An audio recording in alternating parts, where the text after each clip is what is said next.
is we're totally rethinking our models. We're totally rethinking how we deliver our services. You know, the conversation in business has gone from how do we keep doing the same stuff but to more people, which is just scale, to how do we stand out and offer something different? Innovation.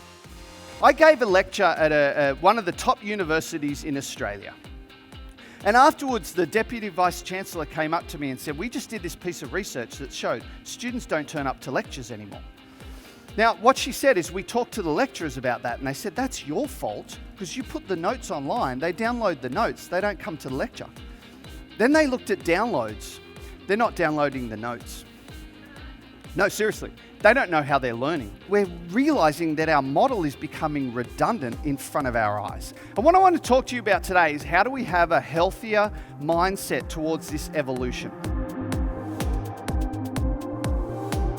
So I had 250 farmers in a room, and there's a guy up the front where Rich is sitting by himself, and everyone's talking, and this guy's sitting by himself. And I walked up to him and I said, so mate, well, what are you proud of? And he thinks for a while and he goes, married my wife. And I said, no offense, but people get married every day. Why are you proud of that? He goes, you haven't seen my wife. And I was really confused, and I went, like, what do you mean? He goes, dude, I'm punching so far above my weight. Now, myself and Deakin University just wrapped up a study.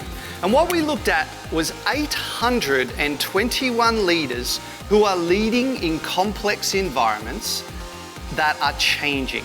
So we looked at you guys. 821. And what we looked at is, of those leaders, who is evolving and innovating and changing behaviour to suit new environments and who's being left behind. And what it came down to was one key thing, and that was their relationship with struggle.